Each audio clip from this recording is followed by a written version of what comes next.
और अचानक दोनों बहनें एक घने जंगल की ओर निकल पड़ी और माँ से बिछड़ गई। अरे तूने मेरी दिया और नीना को कहाँ छोड़ दिया? मैं जाकर देखता हूँ कि वो दोनों कहाँ हैं और तू इस बच्ची को संभाल। मेरा दिल बहुत घबरा रहा है जी। न जाने मेरी नैना और दिया कहाँ भटक रही होंगी इस काली तूफानी रात में। मेरी बच्चियाँ। अरे कोई मदद करे मेरी। अरे देखो तो कोई है, मेरी मदद करने वाला कोई नहीं। किससे मदद मांगू? अरे पहले ही दो बेटियां इस काली तूफानी रात में नहीं मिल रही और अब ये नन्ही परी भी डूबती जा रही है। कोई बचाए मेरी बेटी को। सोनपुर एक खूबसूरत और बहुत ही पुरसुकून गांव था, जहां की फिजा खूबसूरत थी और लोग एक दूसरे के बहुत ही हमदर्द थे। इस गांव में हर तरफ बहते दरिया, रवा चश्मे और हरियाली ही हरियाली थी। इसी गांव में एक गरीब लकड़हारा दीपक अपनी पत्नी रमा और बेटियों दिया और नैना के साथ रहा करता था। यूं तो जमींदार अपनी बेटियों को बहुत प्यार करता था, मगर उसे पत्नी रमा से कहीं न कहीं एक गिला भी था। सोचता हूँ कि तूने दो बेटियों को तो जन्म दे दिया, मगर काश कि तू एक बेटे को भी जन्म दे देती तो वो बेटा मेरे बुढ़ापे का सहारा बनता। वैसे तो मेरी बेटियां दिया और नैना मुझे बहुत अजीज हैं, मगर वो तो जवान होकर अगले घर की हो जाएंगी। हाँ जी, तुम कहते तो ठीक ही हो, मगर हमारे हाथ में तो कुछ भी नहीं। ये सब तो ऊपर वाले के हाथ में है और हो सकता है कि आगे जीवन में हमारे यहाँ एक पुत्र आ जाए। लकड़हारे के पड़ोस में मौजूद एक चमत्कारी बाबा जी रहते थे। लकड़हारे की बेटे की ख्वाहिश करने वाली बातें जब बाबा जी के कानों में पड़ी तो उनको बुरा लगा। उन्होंने सोचा कि किसी रोज वो लकड़हारे को जरूर समझाएंगे कि बेटियां बोझ नहीं होती। अगले घर जाकर भी वो माता पिता से बहुत प्यार और उनका ख्याल करती हैं। चलो जी, हमारे साथ वाले घर में जो बाबा जी रहते हैं वो चमत्कारी हैं। उनसे अपने जीवन का हाल पूछते हैं कि हमारी किस्मत में बेटे की खुशी है भी या नहीं। अब बाबा के घर पर लकड़हारा और उसकी पत्नी आए और उनसे अपने जीवन के बारे में पूछा। बाबा जी ने कहा, बेटी जैसी रहमत के होती भी तू क्यों पुत्र की ख्वाहिश करता है? बेटी पुण्य है, पुण्य। उसका ख्याल रख। तेरी किस्मत में 3 बेटियां हैं और कोई बेटा नहीं। दीपक ये बातें सुनकर देश में आ गया। खामोश हो जाओ, तुम कोई चमत्कारी इंसान नहीं, मुझे बद्दुआ न दो। लकड़हारा फौरन बाबा जी को बुरा भला कहकर वहाँ से वापस आया और उसने बाबा जी की बातों पर ध्यान ना दिया। बाबा की बातों को दिल पे ना लो। ये बताओ कि बिटिया दिया और नैना कहाँ है? शाम होने को है, अब तक आई नहीं क्या? बस आते ही होंगे जी, अपनी सहेलियों के पास खेलने गई थी, आते ही होंगी। जल्द ही नैना और दिया हंसते खेलते घर में दाखिल हुई। मेरे प्यारे पिताजी, आप कब आए? पिताजी, आज आप मेरे लिए क्या लाए हैं? ये लो, ये गुड़िया मेरी बेटी दिया के लिए और ये वाला गुब्बारा मेरी नैना बिटिया के लिए। समय यूं ही बीतता चला गया। अब दिया 6 साल की जबकि नैना 4 साल की हो गई। सोनपुर गांव की सरहद से जुड़ा एक और गांव भी आबाद था, जिसका नाम स्वामी नगर था। यहाँ का राजकुमार अपने धन दौलत का अकेला वारिस था, मगर वो औलाद की नेमत से खाली था। क्या भला होता कि अगर मेरे आंगन में भी एक औलाद ही जन्म ले लेती, फिर चाहे वो बेटी होती या फिर बेटा, मुझे इससे गरज नहीं, बस मुझे एक औलाद चाहिए। हाँ, कहने को तो किसी चीज की कमी नहीं, मगर एक बेटा या बेटी जन्म देना मेरे इख्तियार में नहीं। सिवाय प्रार्थना के मैं कुछ और कर भी नहीं सकती। अजी, किसान की पत्नी का इरादा है कि वो किसी बच्चे को अनाथ आश्रम से लेकर पालेगी। क्या हम ये काम नहीं कर सकते? नहीं, बिल्कुल नहीं। ऐसा करने से लोग बातें बनाएंगे कि राजकुमार ने न जाने किसकी औलाद को अपना लिया। दिन गुजरते गए और लकड़हारे के यहाँ फिर से एक खुशखबरी का वक्त करीब आ गया। सुनो दिया और नैना की माँ, इस बार तो मुझे विश्वास है कि मेरे यहाँ बेटा ही होगा जिसका नाम मैं अर्जुन रखूंगा। समय बीत गया और लकड़हारे के यहाँ एक बार फिर से बेटी का जन्म हुआ। तो लकड़हारा बहुत गुस्से से बोला, अरे बेटी बेटी बेटी, लकड़हारा दीपक कब तक इन बेटियों का बोझ उठाएगा? आखिर कब तक? मेरी कमर तो इन तीनों का जहेज जमा करते करते ही थक जाएगी। मैं क्या सारी उम्र लकड़ियां ही उठाता रहूंगा? अरे अफसोस, एक और बेटी के बोझ तले लकड़हारा आज दब गया।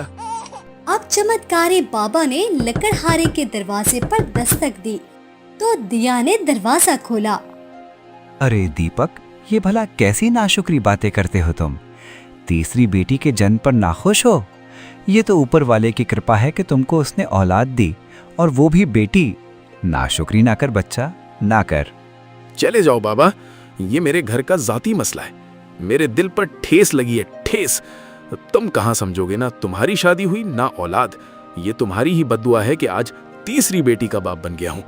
भला कैसे इनके बोझ उठाऊंगा? काश काश कि मैं बे औलाद ही रहता। तुम्हारी बात सही है, मगर बाबा प्रधान लाल ये जरूर जानता है कि बेटी रहमत है और उसकी नाशुक्री करना ऊपर वाले को नाराज करने के बराबर है। हैरत है कि औलाद होते हुए बे औलाद होने का सोचते हो। ऐसा ना हो कि ये कबूलियत का समय हो। मैं चलता हूँ, अब तुम्हारा इम्तिहान शुरू। शायद वाकई लकड़हारा इस बार बहुत गुस्से में था। उसने जलाल में आकर बाबा जी को घर से निकाल दिया और तीसरी बेटी के जन्म पर आंसू बहाता रहा। हाय हाय, मेरी फूटी किस्मत, मेरी बिगड़ी किस्मत, मेरी फूटी किस्मत। लकड़हारा शायद ये बात नहीं जानता था कि उसकी इस नाशुक्री का आखिर में क्या नतीजा निकलेगा। लकड़हारे की पत्नी ने उसे बहुत समझाया, अब आंसू बहाने से कोई फायदा नहीं है जी। ऊपर वाले ने हमें 3 बेटियों से नवाजा है। अब इनकी ही अच्छी शिक्षा करनी है और इन्हीं की तरबियत करनी है हमें। मगर लकड़हारे का मन अब शायद बेटियों की तरफ से खराब हो गया था और वो दिया और नैना समेत उस बच्ची पर जरा भी प्यार की नजर ना डालता, जो अभी सिर्फ कुछ दिन की ही थी और जिसका नाम श्रुति रखा गया। अरे भागो भागो, अपनी जान बचाओ, तूफान आ गया है, दरिया उभल पड़े हैं, अपनी जान बचाओ। अरे मेरी झोपड़ी पानी में बह गई, अरे हमारा साजो सामान बह गया, अब क्या होगा? सारे गांव में तूफान ने तबाही मचा दी थी। लकड़हारे के घर में भी सारा पानी घुस गया। बरसात की उस रात में जहां पर एक दूसरे को कुछ नजर नहीं आ रहा था, लकड़हारे ने पत्नी से कहा, तुम इन तीनों बच्चियों को लेकर किसी सुरक्षित जगह पर चली जाओ। मैं झोपड़ी से सारा पानी निकालता हूँ। ये काश कि मेरा इस समय कोई बेटा होता जो पानी निकालने में मेरी मदद करता। लकड़हारे के सर पर अभी भी नाशुक्री का भूत ही सवार था। उसने इतनी तूफानी रात में भी बेटा ना होने का ताना अपनी पत्नी को दे दिया। लकड़हारे की पत्नी तीनों बेटियों को लेकर एक जगह पहुंची जहां काला अंधेरा था और हर तरफ अफरा तफरी फैली हुई थी। दिया ने नैना का हाथ पकड़ा हुआ था और अचानक दोनों बहनें एक घने जंगल की ओर निकल पड़ी और मां से बिछड़ गई। अरे तूने मेरी दिया और नीना को कहाँ छोड़ दिया? मैं जाकर देखता हूँ कि वो दोनों कहाँ हैं, और तू इस बच्ची को संभाल। मेरा दिल बहुत घबरा रहा है जी। न जाने मेरी नैना और दिया कहाँ भटक रही होंगी इस काली तूफानी रात में। मेरी बच्चियाँ। माँ परेशान थी। उसने सोचा क्यों ना ये भी अपनी बेटी नैना और दिया को ढूंढने निकल जाए। उसने छोटी बेटी को गोद में लिया और वो नैना और दिया को तलाश करने निकल गई।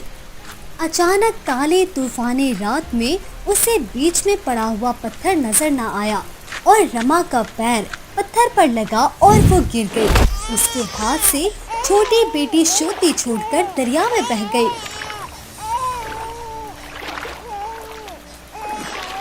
अरे कोई मदद करे, कोई मदद करे, मेरी छोटी सी बेटी पानी में डूबी जा रही है। अरे देखो तो कोई है, मेरी मदद करने वाला कोई नहीं, किससे मदद मांगो। अरे पहले ही 2 बेटियां इस काली तूफानी रात में नहीं मिल रही और अब ये नन्ही परी भी डूबती जा रही है। कोई बचाए मेरी बेटी को। रमा भला करती भी तो क्या करती, रोती रही और आंसू बहाती रही। और दूसरी ओर उसका पति वापस लौट कर ना आया। उसे कुछ भी समझ में नहीं आ रहा था कि अब वो क्या करे। मगर कुदरत का करिश्मा देखिए, वो नन्ही परी शोती किसी लकड़ी के तख्ते पर आ गई और लकड़ी का तख्ता डूबते डूबते अगले गांव स्वामी नगर तक जा पहुंचा। नैना, शोती और दिया के माता पिता उनको सारी रात ढूंढते रहे।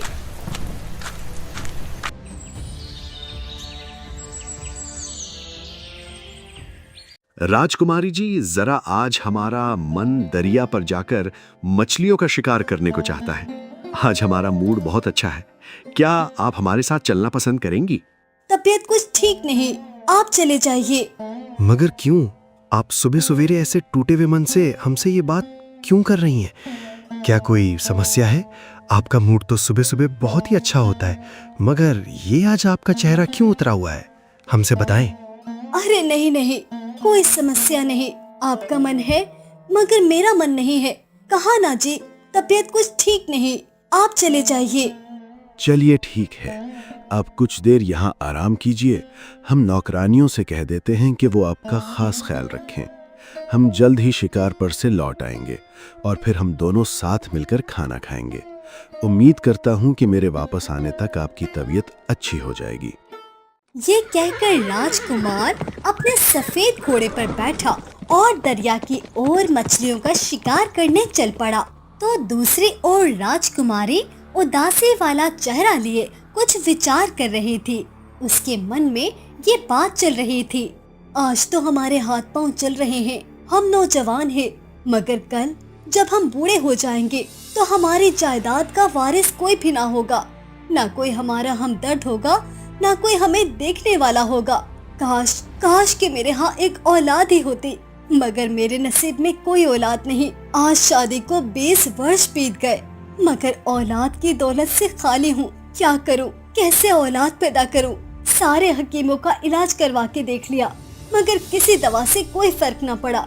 सोचती हूँ क्यों ना राजकुमार जी की दूसरी शादी करवा दूं, मगर ये मेरे लिए बहुत मुश्किल काम होगा। लेकिन इस शादी से एक वारिस हासिल करने के लिए मुझे ये काम तो करना ही पड़ेगा। अब राजकुमार दरिया की ओर जा रहा था। वो अपने घोड़े पर सवार था और उसका घोड़ा आहिस्ता आहिस्ता चल रहा था। राजकुमार की आदत थी कि वह चारों तरफ कभी हरियाली तो कभी फल फूल देखता हुआ दरिया तक पहुंचता था और उसके सिपाही पहले ही तेजी से दरिया पर चले जाते थे ताकि वहां जाकर राजकुमार के लिए बैठने का अच्छा सा इंतजाम कर सके। कि अचानक राजकुमार के खास सिपाही सूरज ने आवाज लगाई, सिपाहियों जल्दी आओ, मेरी ओर बढ़ो, जल्दी आओ, तेजी से अपने अपने घोड़े दौड़ाओ। देखो इस लकड़ी के तख्ते पर शायद कोई बच्चा मौजूद है, मुझे उसके रोने की मुस्तकिल आवाज आ रही है। जल्दी से नाव को तैयार करो ताकि मैं उसे बचा सकूं। जैसे ही सूरज की आवाज राजकुमार तक पहुंची, जाओ, जल्दी जाओ, नाव तैयार करो और दरिया पर पहुंचो, उस बच्चे को बचाओ। देखो तो सूरज किस बच्चे की बात कर रहा है, मुझे हर हालत में वो बच्चा जिंदा चाहिए। मगर बादशाह सलामत, अगर वो बच्चा मरा हुआ तो? कैसी बातें करते हो, क्या अहमक हो। सूरज कह रहा है कि उसकी जोर जोर से रोने की आवाज आ रही है। मैंने कहा ना, किसी भी हालत में मुझे वो बच्चा जिंदा चाहिए। सूरज और दूसरे सिपाही नाव में बैठे और जल्दी से उस लकड़ी के तख्ते पर जा पहुंचे जहां वाकई कोई बच्चा जोर जोर से रो रहा था। सूरज ने जल्दी से उस बच्चे को उठाया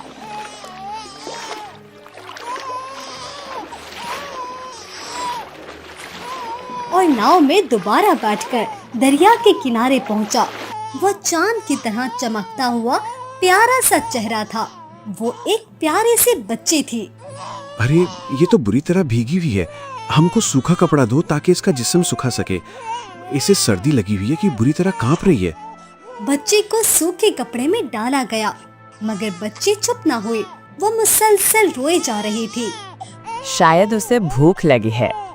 जल्दी महल की तरफ वापस चलो, हमें इस बच्ची की जान बचानी है। ये सर्दी से थर-थर कांप रही है। ऐसा ना हो कि ये बच्ची सर्दी से मर जाए। जल्दी चलो, घोड़ों को दौड़ाओ और महल तक जा पहुंचो। अब जल्दी से बच्ची को महल लाया गया और महल में दाखिल होते ही राजकुमार ने सारे नौकरानियों को हुक्म दे दिया कि राजकुमारी को जल्दी से बुलाया जाए। राजकुमारी शाही कमरे में दाखिल हुई तो उसने एक बच्ची के रोने की आवाज सुनी। राजकुमारी बहुत खुश हुई, बच्ची के करीब आई, बच्ची को गोद में उठाकर खूब प्यार किया। राजकुमार जी, ये सब क्या है? आप तो मछलियों के शिकार पर दरिया गए थे ना? ये बच्ची कहाँ से आई? आखिर ये क्या चमत्कार है? क्या आप मुझे इस बारे में कुछ बताएंगे? हम तुम्हें सब कुछ बताएंगे, बच्ची को खामोश होने दो। ये बच्ची ज़ारों कतार रो रही है। राजकुमार ने राजकुमारी को सारी घटना बताई। राजकुमारी बहुत खुश हुई और उसने ऊपर वाले का धन्यवाद किया। राजकुमार जी, आप माने या ना माने, ऊपर वाले ने मेरी सुन ली। हम बेऔलाद थे ना, उसने किसी न किसी जरिए हमें एक औलाद दे दी। अब हम इस बच्ची को अच्छी सी शिक्षा देंगे, इसको पाल पोस कर बड़ा करेंगे। बिल्कुल ठीक सोचा आपने। आपके विचार हमें अच्छे लगे राजकुमारी। आप यकीन कीजिए, इस बच्ची को जिस वक्त हमने दरिया से उठाया था, हमारे भी कुछ यही विचार थे। मगर हम इस बच्ची का नाम क्या रखेंगे? अभी राजकुमार और राजकुमारी यही सोच रहे थे कि अचानक राजकुमार की नजर बच्ची के हाथ पर पड़ी। उसके हाथ में एक प्यारा सा कड़ा था जिस पर उस बच्ची का नाम लिखा हुआ था, श्रुति। अरे ये देखिए, बच्चे के बाजू पर लिखा हुआ है श्रुति। बस आज से हमेशा अब हम इसे श्रुति पुकारेंगे। सिर्फ श्रुति नहीं, बल्कि राजकुमारी श्रुति। दिया और नैना परेशान हाल घने जंगल में दोनों बहनें एक दूसरे से पिछड़ गई। नैना एक किसान को मिली। अरे तो कौन है बिटिया, कहाँ से आई है? नैना ने अपनी सारी घटना किसान को बताई। तुम परेशान न हो बेटी, मैं तुम्हारे माता पिता को ढूंढ निकालूंगा, मगर जब तक तुम्हारे माता पिता नहीं मिल जाते मैं तुम्हें ऐसे तन्हा नहीं छोड़ सकता। तुम मेरे घर चलो, मेरी पत्नी तुम्हारा ख्याल रखेगी, तुम्हारी सेवा करेगी। मैं तुमको पाल पोस के अच्छी तरबियत दूंगा। मैं वादा करता हूँ तुम्हारे माता पिता को ढूंढ निकालूंगा। अब इस तरह नैना किसान के साथ रहने लगी और किसान की पत्नी ने नैना से उसका नाम पूछा तो नैना ने उसे अपना नाम बता दिया। किसान की पत्नी ने नैना को प्यार किया, उसे खाना खिलाया और ऊपर वाले का धन्यवाद अदा करते हुए कहने लगी, ये मेरी बेटी है, मैं इसे पालूंगी, इसकी खूब सेवा करूंगी। अब लकड़हारे की तीसरी बेटी दिया एक बेवा दर्जन को मिली और उसने प्यार मोहब्बत से पालने पोसने का सोचा। अरे ऊपर वाले ने कृपया कर दी जो तुम जैसी प्यारी बेटी मुझे मिल गई, वरना मैं एक बेवा दर्जन हूँ। मेरा पति मर चुका है और मैं बे औलाद थी। भला मेरे बुढ़ापे का सहारा कौन बनता? शुक्र है कि रब ने एक बेटी से मुझे नवाज दिया। अब श्रुति एक राजकुमारी बन गई और राजकुमार के महल में रहने लगी। दिया को एक दर्जन ने पालना शुरू कर दिया और एक गरीब किसान जोड़े ने नैना की अच्छी शिक्षा करनी शुरू कर दी। तो दूसरी ओर नैना, श्रुति और दिया के असल माता पिता औलाद होते हुए भी बे औलाद हो गए। नैना, दिया और श्रुति की माँ रमा हर वक्त रोती रहती और अपने पति दीपक से शिकवा करती रहती। सिर्फ तुम्हारी वजह से आज ये दिन देखना पड़ रहा है। आज इतने वर्ष बीत गए, मेरी तीनों बेटियां मुझे कहीं नहीं मिली। अरे रोती क्यों हो नैना की माँ? मैं रोज जाता तो हूँ हमारी बेटियों की तलाश में, मगर मैं क्या करूँ? मेरी सारी मेहनत बेकार ही चली जाती है। मुझे कहीं भी दिया और नैना का पता नहीं चलता। ये सब तुम्हारी वजह से हुआ है। भूलो मत कि ऊपर वाले ने हमें 3 बेटियों से नवाजा था। तुम तो मेरी छोटी बेटी का नाम तक नहीं लेते। अरे वो तो इतनी छोटी थी कि दरिया में बहते ही मर भी गई होगी। तुम्हें उसकी याद नहीं आती क्या? अरे ओ नैना और दिया की माँ, मैं जानता हूँ कि ये मेरी नाशुक्री का ही नतीजा है। मैं रोज ऊपर वाले से माफी मांगता हूँ और प्रार्थना भी करता हूँ कि हमारी बेटियां मिल जाएं। मैं जानता हूँ वो छोटी बच्ची जो दरिया में बह गई, वो तो अब जिंदा भी ना होगी। ये कहकर रमा के साथ मिलकर दीपक भी खूब रोया। उसे अपनी की गई नाशुक्री पर बहुत अफसोस था, मगर अब बेचारा करता भी तो क्या करता। तुम उस बाबा जी को ढूंढो ना, उनसे कहो वो सच में चमत्कारी ही थे। उनका कहा सच हो गया। तुमने बेटियों की इज्जत ना की और आज औलाद होते हुए भी इस बुढ़ापे में हम बे औलाद हैं। तुम तो कहते थे कि बेटा होगा तो वो तुम्हारे कामों में हाथ बटाएगा, मगर अब तो कोई औलाद ही नहीं। बोलो अब क्या करोगे? अब किसे अपने साथ काम पर लगाओगे? हाँ, अब तो तुम्हारी बूढ़ी हड्डियों से लकड़ियाँ भी नहीं कटती और तुम बीमार भी हो। सोच रही हूँ समामी नगर गांव में राजकुमार के महल में किसी अच्छी खाने पकाने वाली खानसामा की जरूरत है। वहाँ चली जाती हूँ और वहाँ काम करूँ। कम से कम हमारे घर में 2 वक्त की रोटी तो आएगी, हमारे घर का चूल्हा तो जलेगा।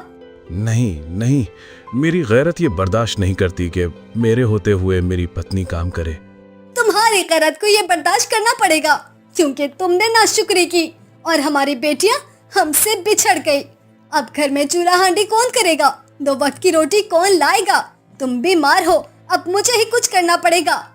मैं उस बाबा जी को भी ढूंढता रहता हूँ, मगर वो तो जैसे जादुई थे, अब कहीं सालों से नजर न आए। मैं विनती करता हूँ, ए चमत्कारी बाबा, अगर आप मेरी बात सुन रहे हैं तो मुझ पर दया कीजिए, मुझे क्षमा कीजिए, मुझे क्षमा कीजिए। ये कहकर रमा अगले गांव समामी नगर चली गई और वहाँ राजकुमार के महल में एक अच्छी खाना पकाने वाले खानसामा का काम करने लगी। समय यूं ही बीतता चला गया और नैना किसान के घर में पलने लगी। किसान ने उसे अच्छी शिक्षा दी, अच्छी तालीम और तरबियत दी। अब नैना 18 वर्ष की एक नौजवान लड़की थी और वो ये बात जानती थी कि बरसात की एक काली तूफानी रात को वो अपने माता पिता से बिछड़ गई थी। इसीलिए उसे सब मालूम था कि किसान और उसकी पत्नी उसके असल माता पिता नहीं, मगर वो इस हकीकत से भी मुंह नहीं फेर सकती थी कि किसान और उसकी पत्नी ने सगी औलाद ना होते हुए भी नैना को कभी भी किसी चीज की कमी ना होने दी थी। पिताजी, आपका शुक्रिया कि आप खुद भी एक गरीब किसान थे, मगर फिर भी आपने कभी भी मुझे किसी चीज की कमी ना होने दी और अच्छी शिक्षा के साथ साथ अच्छी तालीम दी और अच्छी उस्तानी बनाया। उधर दर्शन ने दिया को एक बहुत सुघड़ लड़की बना दिया और उसे सिलाई कढ़ाई का सारा काम सिखा दिया और अब दिया भी 20 वर्ष की एक नौजवान लड़की हो चुकी थी। वो इतनी होनहार थी कि वो बड़े बड़े कालीन और पर्दों पर अच्छी सिलाई कढ़ाई का काम करती थी और इस तरह वो सिलाई कढ़ाई की चीजों को शहर जाकर अच्छे दामों बेच आती और अपनी मुंह बोली माँ का हाथ बटाती और यूं दर्शन और दिया के घर का चूल्हा जलता। मुझे तुझ पर गर्व है बेटा कि तूने बेटे की तरह इस घर को संभाला हुआ है, वरना मैं तो अब बूढ़ी हो चुकी हूँ। दिया इस बात पर अक्सर अपनी मुंह बोली माँ का शुक्रिया अदा करती और कहती, आपने मुझे पाल पोस कर सहारा दिया, अच्छे संस्कार दिए, मेरा फर्ज है कि मैं भी आपके काम आऊँ माँ। मैं देख रहा हूँ कि हमारी बेटी श्रुति को पढ़ाई का बहुत शौक है। सोचता हूँ श्रुति के लिए किसी अच्छी उस्तानी का इंतजाम करूँ और वो महल आके श्रुति को पढ़ाया करें। हाँ जी, ये तो बहुत अच्छी बात है। हाँ, हमारी बेटी श्रुति को तो पढ़ाई लिखाई का बहुत ही शौक है और ये इसका एक अच्छा शौक है। हम इसके शौक को पूरा करने में इसकी मदद करेंगे। अब राजकुमार ने सिपाहियों को दौड़ाया और जगह जगह इस बात का पता करवाया कि गांव की कौन सी उस्तानी बहुत अच्छा पढ़ाती है जो श्रुति को पढ़ा सके। तो जब राजकुमार का ये हुक्म नैना ने सुना तो उसने सोचा कि वो भी तो एक अच्छी उस्तानी है, क्यों ना वो राजकुमार से इस बात का जिक्र करे।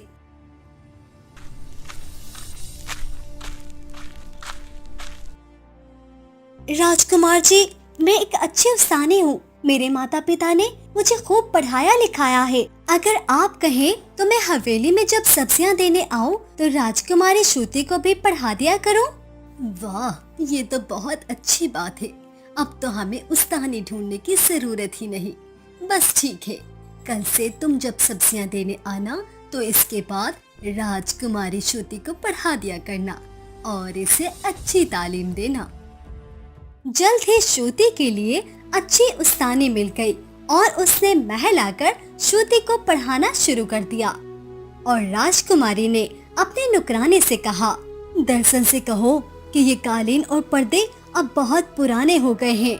नए कालीन और पर्दे तैयार करें ताकि हम उसे महल में लगवाएं। हमारी बेटी श्रुति को ये पुराने कालीन और पर्दे बिल्कुल भी पसंद नहीं। नुकरानी ने दर्शन के घर जाकर राजकुमारी का हुक्म दर्शन को दिया। राजकुमारी ने कहा है कि जल्द से जल्द नए कालीन और पर्दे तैयार किए जाएं ताकि वो कालीन को महल में बिछवाएं और पर्दे लगाए जाएं। 10 दिन के बाद नए कालीन और पर्दे तैयार किए गए और दर्शन ने अपनी बेटी दिया को भेजा ताकि वो ये पर्दे और कालीन महल में लगवा दे। अभी दिया पर्दे महल में लगवा ही रही थी कि उसके कानों में एक आवाज आई। राजकुमारी श्रुति बार बार अपने उस्तानी नैना को नैना दीदी कहती थी। दिया का ख्याल था कि नैना तो उसकी छोटी बहन का नाम था, मगर उसने सोचा कि एक तरह के तो बहुत से नाम होते हैं, जरूरी नहीं कि ये उसकी ही बहन हो। इसीलिए दिया ने इस बात पर जरा ध्यान ना दिया, क्योंकि उसे तो ठीक से अपने माता पिता की शक्लें भी याद ना थी। फिर एक रोज, अरे वाह रमा, तूने तो बहुत ही लजीज और मजेदार खाना बनाया है। ये तो बिल्कुल स्वादिष्ट है। तेरे हाथ में तो जादू है। और बता, तेरे परिवार में कौन कौन रहता है? राजकुमारी अभी रमा से बातें कर ही रही थी कि रमा ने बातें करते करते अचानक रोना शुरू कर दिया। राजकुमारी रमा को चुप कराते हुए कहने लगी, अरे रमा, तुम रो क्यों रही हो? क्या हुआ है तुम्हें? मैं आपके सवाल पर रो रही हूँ जो आपने मुझसे पूछा। मेरे घर में मेरी 3 बेटियां हुआ करती थी, मगर एक बारिश की काली तूफानी रात ने उनको मुझसे बिछड़ने पर मजबूर कर दिया और आज तक मैं अपनी बेटियों की शक्लें देखने को तरस गई हूँ। न जाने वो किस हाल में होंगी, जिंदा भी होंगी या मर गई होंगी। अब मेरे घर में सिर्फ मेरा एक बूढ़ा पति जो कि लकड़हारा है, बस वही मौजूद है। रमा की रोती हुई दुख भरी दास्तान दिया सुन रही थी और अब दिया की आंखों से आंसू रवा थे, क्योंकि वो समझ गई थी कि रमा कोई और नहीं बल्कि उसकी सगी माँ है। मगर उसने सिर्फ इस डर से कि कहीं राजकुमारी उसे कत्ल ना करा दे, अपनी जबान को बंद रखा। और कुछ दिनों के बाद जब वो रसोई में सब्जियां देने गई तो रमा के गले लगकर रोने लगी। रमा ने उसे बड़े प्यार से पूछा, बेटी तू क्यों रो रही है बेटी, क्या हुआ है? दिया ने सारी घटना उसे बताई और कहा, माँ मैं तेरी बेटी हूँ, मेरा नाम दिया है और मैं तेरी शक्ल तो नहीं पहचान सकी, मगर वो घटना जो तूने राजकुमारी को बताई तो वो तेरी बताई हुई कहानी मुझे याद थी। मुझे इतना मालूम था कि मैं एक बारिश की काली तूफानी रात तुझसे बिछड़ गई थी। तेरे साथ साथ मेरी एक और बहन नैना भी मुझसे बिछड़ गई थी। माँ, मैं तुझे देखने के लिए कितना तड़पी हूँ। दिया और उसकी माँ रमा एक दूसरे से गले मिलकर खूब रोए, मगर उन्होंने इस राज को राज ही रखा और कहा, बेटा हम जल्द इस हवेली को छोड़कर घर चले जाएंगे। शुक्र है, कृपया है कि कम से कम एक खोई हुई बेटी तो मुझसे मिली। फिर एक दिन जब राजकुमारी श्रुति अपनी परीक्षा में बहुत अच्छी तरह कामयाब हो गई, तो राजकुमारी ने नैना को बुलाकर उसकी बहुत तारीफ की। नैना, तुम एक बहुत अच्छी अफसानी हो। बताओ, तुम्हारे परिवार में कौन कौन है? जैसे ही राजकुमारी ने नैना से सवाल किया, नैना जोर जोर से रोने लगी और रोते हुए उसने राजकुमारी से कहा, मेरे घर में मेरे माता पिता हैं। मैं उनके साथ रहती हूँ। उन्होंने मुझे बहुत प्यार मोहब्बत से पाला है, जबकि मैं उनकी सगी औलाद भी नहीं। क्या मतलब? मैं एक घने जंगल में खो गई थी और मेरे पिताजी, जो कि किसान हैं, उन्होंने मुझे अपनी बेटी बना लिया और आज मैं 18 वर्ष से उन्हीं के घर में रह रही हूँ। मुझे मेरे असल माता पिता का कुछ भी नहीं पता और न ही मुझे उनकी शक्लें याद है। बस मुझे इतना याद है कि मैं एक बारिश की काली तूफानी रात अपने असल माता पिता से बिछड़ गई थी। राजकुमारी को रमा और नैना दोनों की कहानी एक सी लगी। वो फौरन समझ गई कि नैना रमा की ही बेटी है और उसने एक नेकी का काम करने की ठान ली और उसने रमा को बुलाया और कहा, रमा, तुम्हारी बेटी मिल गई है। ये है नैना। ये कहती है कि ये अपने माता पिता से बारिश की काली तूफानी रात बिछड़ गई थी। ये सुनते ही रमा ने नैना को अपने गले लगा लिया और राजकुमारी से कहा, दर्शन की बेटी दिया भी मेरी ही बेटी है। राजकुमारी खुश हो गई। मुझे पूरा यकीन था कि तू ही मेरी खोई हुई बहन है नैना। नैना और दिया एक दूसरे के गले लगकर बहुत रोई और एक दूसरे को बहुत प्यार किया। फिर रमा अपनी दोनों बेटियों को गले लगाकर महल से गांव की तरफ गई और सारी घटना अपने पति को बताई। दीपक अपने पलंग से उठा और उसने अपनी दोनों बेटियों को गले लगाकर कहा, शुक्र है ऊपर वाले का कि उसने आज इतने सालों बाद मेरी बिछड़ी हुई बेटियों को मुझसे मिला दिया।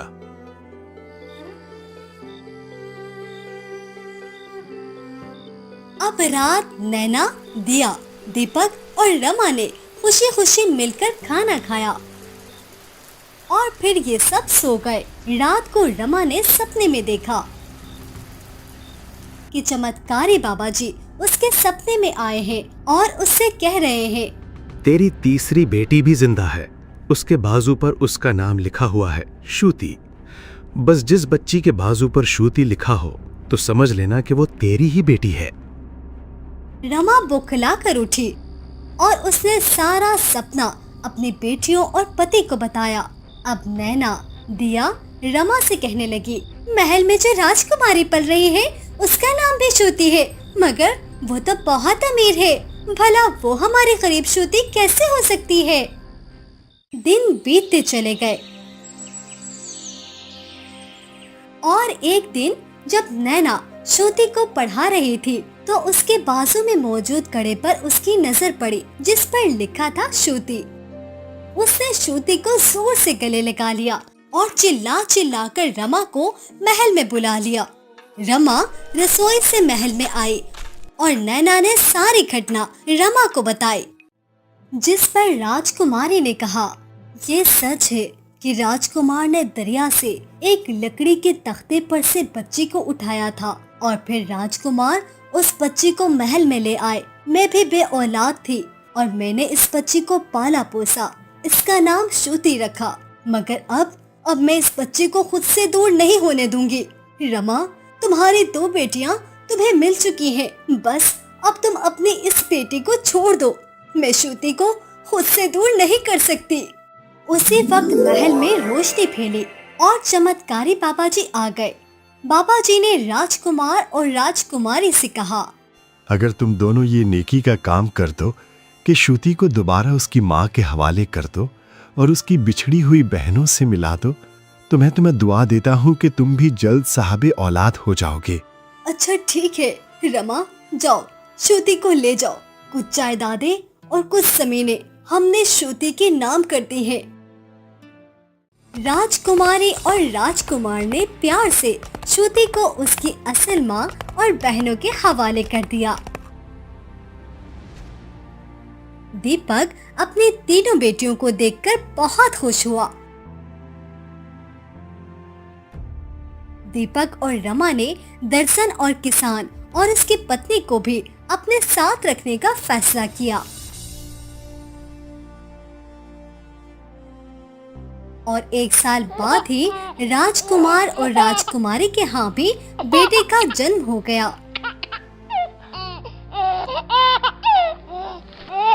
और दीपक ने फैसला किया कि वो कभी भी नाशुक्री नहीं करेगा, क्योंकि बेटियां तो रहमत होती हैं।